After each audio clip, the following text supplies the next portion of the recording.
Prve dame, prvi soprog. No, niso funkcije, ki so vklesane v kamen in trajajo določeno obdobje, določen mandat. Partner predsednice vlade, soproge in partnerice premijejev. Če bi iskali skupni imenovalec, potem bi lahko rekli, da je bila to izrazita zadržanost. Nekatere vidne, druge bolj v ozadju. To, da ostaneš v ozadju, ne pomeni, da ne daješ političnih sporočil. Kaj pa politični vpliv prinašajo njihove aktivnosti tudi določen politični kapital, višjo podporo? Je njihova vloga vendarle pomembnejša, kot se zdi na prvi pogled? Kolikor kažejo rezultati javnomnenjske raziskave, to naj ne bi pripomoglo k boljšim ocenam ali celo večji javnomnenjski podpori.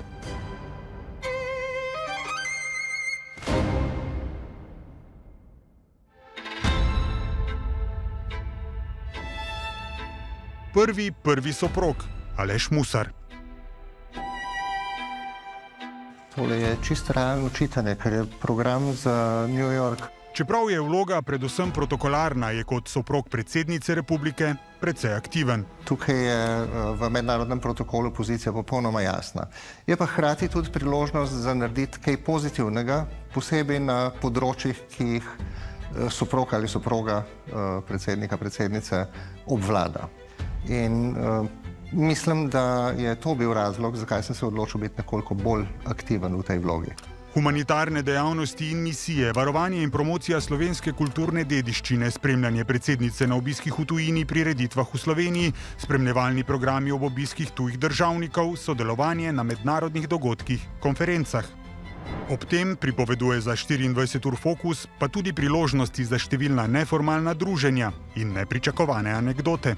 Mogoče najbolj nenavadna je bila in popolnoma nepričakovana, da sem se znašel na naslovnici modne revije. Namreč lansko leto sem bil na vrhu soprogov in soprog voditeljev držav v Kijevu, ki ga je sklicala Olena Zelenska. In na dan pred samim zasedanjem je ukrajinska revija El, ki spada v to veliko skupino El, naredila intervju z vsakim izmed nas. In evo, sledično sem se znašel na naslovnici z ostalimi prvimi damami in soprogi. Ja, niste pa edini, ne? Ne, Bo Tengberg je soprog predsednice danske vlade. Ste si kdaj predstavljali, da boste na naslovnici? Niti slučajno. Niti ambicija, niti oddaleč nisem mislil, da bi se to lahko zgodilo. Zelo aktivna, še zlasti na družbenih omrežjih, je soproga predsednika vlade Tina Gaber Golob. Danes se lotevamo ene najpomembnejših in hkrati najbolj spregledanih tem – zaščite živali v Sloveniji. Komuniciranje določenih tudi političnih tem prek družbenih omrežij je, pojasnjuje kolumnistka, prevajalka in založnica Valentina Smej-Novak, danes nekaj povsem običajnega, tudi za soprogo premijeja. Pogosto prav skušajo skozi te kanale, obrobne kanale, družbenih, mehko, s to svojo mehko močjo, mehkim vplivom, komunicirati tistim skupinam, ki jih načeloma ta politika, obremenjena z vsemi temi predsodki, ne zanima, do katerih mogoče sicer ti prvinski signali ne pridejo. In tu je pa mogoče še potrebno toliko več previdnosti in taktnosti. Da s tem načeloma ni nič narobe, se strinja dr. Boštjan Udovič, profesor diplomacije na Fakulteti za družbene vede. Gospa Gaber Golob seveda ima to pravico, ona je soproga predsednika vlade in s tem ima tudi neko, bi rekel človek, neko težo, neko vsebinsko težo, kar se tega tiče. Lahko podaja tudi politična sporočila, ampak kot se vidi, trenutno saj iz oglašanj gre za predvsem, bi rekel človek, neke civilno-družbene aktivnosti in humanitarne aktivnosti, kar običajno tudi je neko področje delovanja prvih dan. No, pa smo spet pri notrijah. To, da Tina Gaber Golob redno objavlja na družbenih medijih, pojasnjuje tudi podcaster in politični analitik Antiša Korljan, je nenazadnje njen posel. Od tega kot spletna vplivnica živi. Problem po mojem nastane, ko nekdo, ki od tega živi, razvija ambicijo, da bi imel vpliv na politično dogajanje v državi. Takrat po mojem moramo zastriči z ušesi, se vprašati, a je to res nekaj, kar je za družbo morda dobro, ne? In moj dosti jasen odgovor je ne. Reci, poslanci, a boste vsi glasovali za zakon, da bomo lahko vse kokoške takole lepo živele? Pred kratkim je Tina Gaber Golob po depešnem sistemu zunanjega ministrstva in prek slovenskih veleposlanikov v tujini iskala kontakt s soprogami nekaterih svetovnih voditeljev, naj se ji pridružijo v video sporočilu podpore Palestincem. Se je s tem upletla v delovanje slovenske diplomacije? Kaj bi bilo drugače, če bi to prosil recimo predsednik vlade? Gre za isto zgodbo približno, pač vtis se je ustvaril v javnosti drugačen, kot je verjetno bilo mišljeno na začetku in tu mislim dejansko, da pač namen je bil dober, včasih se pa v Sloveniji stvari sfižijo zaradi mogoče čist birokratskih zgodb. A javnosti in stroke premierjeva soproga ni razburila prvič. Pred časom je v družbi nutricionista upokojencem delila nasvete za boljše življenje. 7. Lahko živite brez zdravil, če spremenite način življenja. Šalila se je na račun predsednika SDS. Halo? Janez? A me slišiš, ali so klet? Dobra, ja. Ma. Lose job. Predsedniku vlade pa se to, kot je pojasnjeval v intervjuju za 24 ur Fokus, ni zdelo neprimerno. Jaz raje vidim, da se ljudje šaljivo norčujejo v tem primeru tudi iz mene, kot pa da se gremo sovražni govor. Ta hec je bil na račun obeh. Lutka je bila moja. Torej se vam je zdel primeren? Še enkrat, dosti je norčevanja na moj račun, to je samo še eno v nizu. Tina Gaber Golob pisno sporoča, da vlogo soproge predsednika vlade razume kot priložnost, da s svojimi vrednotami, prisotnostjo in dejavnostmi odpira teme, ki se ji zdijo pomembne za družbo. V tej vlogi, dodaja, želi ostati avtentična. Bad hair day. Ma. Aleš Musarje opaža Antiša Korljan pri javnem izražanju svojih političnih stališč precej bolj zadržan.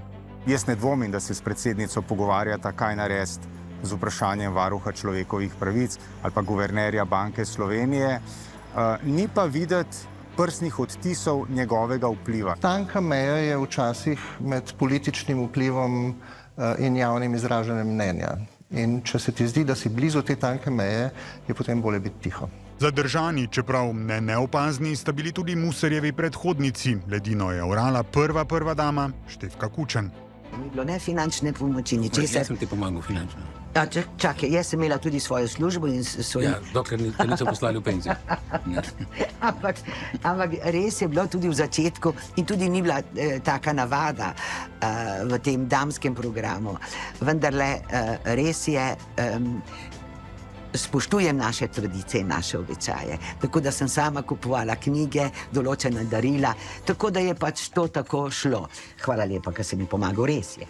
Prva dama Štefka Kučan je dejansko postavila neke gabarite. Je bila nekako, bi rekel človek, nek alter ego, skratka, predsednik Kučan kot, bi rekel človek, formalno nosilec oblasti, Štefka Kučan kot pa, bi rekel, v navednicah, kot smo ji včasih rekli, celo mati naroda. S tem se strinja tudi direktorica Mediane Janja Božič-Marolt. Soproga prvega predsednika je imela tudi, bom rekla, zelo pozitiven vpliv na dejansko dogajanje v družbi in na prvega predsednika in njegove aktivnosti. In je bila tudi zelo dobro sprejeta. Po Janezu Drnovšku, ki partnerice ob sebi ni imel, jo je nasledila Barbara Miklič-Tirk. Jaz vsak dan hodim v pisarno in delam, ker pogledam na urnik in potem grem tja, kamor je treba iti. In sem zelo vesela, da lahko to delam. Letanja Pečar, partnerica Boruta Pahorja, je bila precej bolj v ozadju, prisotna le tam, kjer je bilo to nujno potrebno. Kaj ste morali pravzaprav, gospod Pahor, obljubiti, da je gospa Pečarjeva danes tukaj, da je prišla v studio? Saj ni zaradi mene, zato ker je sin rekel. Sin rekel? Kot kažejo primeri zlasti iz Združenih držav, vpliv prvih dam še zdaleč ni zanemarljiv. To je bilo zamišljeno kot neka podporna vloga. Se je potem izkazalo, tako kot je že tista slovitova Timova lestvica najbolj vplivnih oseb, ki je v določenem trenutku povedala, da je mogoče soproga predsednika Združenih držav Amerike, takrat je bila Michelle Obama, bolj vplivna od Baracka Obame. Tak primer je bila soproga Billa Clintona, ki se je močno ukvarjala z vprašanjem zdravstvene reforme.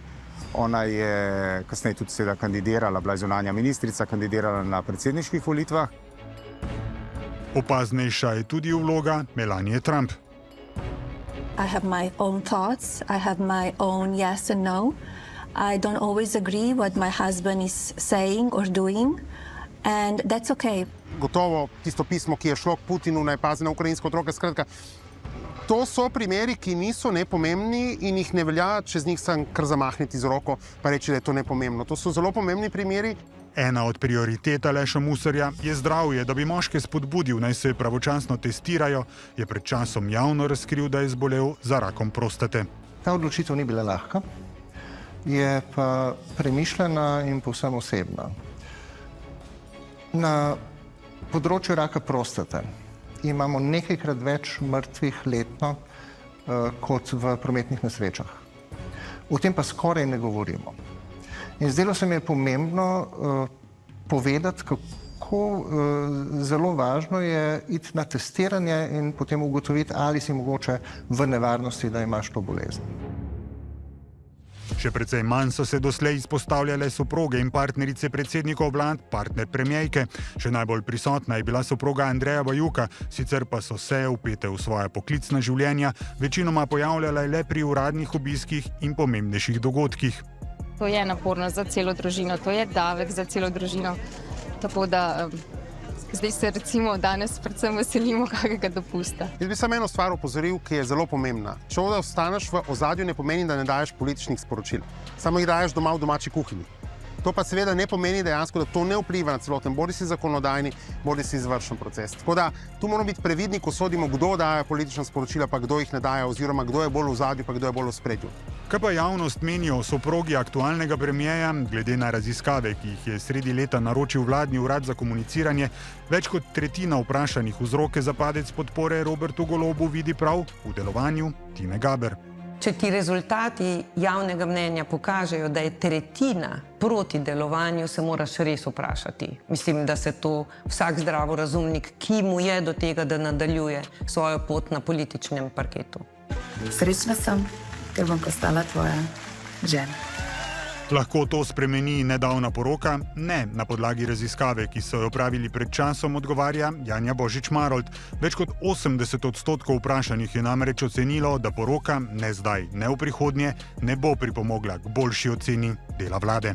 Zlasti podporniki javnomnenjski SDS stranke so tisti, ki jih več kot 9 od 10, več kot 90% meni, da to ne bo pripomoglo. Pa to morda niti ni začudujoče.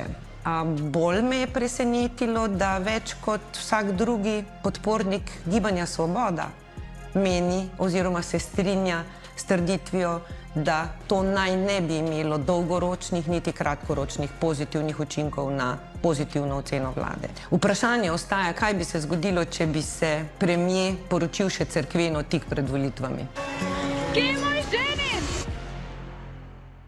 Pa privilegiji, ugodnosti, plača. Aleš Musar, kot je pred njim tudi Barbara Miklič-Tirk, za svoje sodelovanje na protokolarnih in drugih obveznostih prejema nadomestilo za kritje stroškov, kar trenutno znaša okrog 850 € mesečno. Zakaj ste se pravzaprav odločili za to? Najprej zato, da normaliziram stanje, na katerem je bilo morda tudi nekaj demagogije. Mojemu nasledniku ali naslednici bo zaradi tega lažje. Stroški dejansko nastajajo. Res je, slišim mnoge očitke, da bi si to lahko privoščil sam in poskrbim, da vse, kar prejmem tega nadomestila, dam naprej v donacijah. Obveznosti in pristojnosti zakoncev ali partnerjev predsednika države, državnega zbora, državnega sveta in vlade pa medtem formalno niso določene. Glede protokola edino uradno podlago predstavlja sklep o določitvi protokolarnih pravil.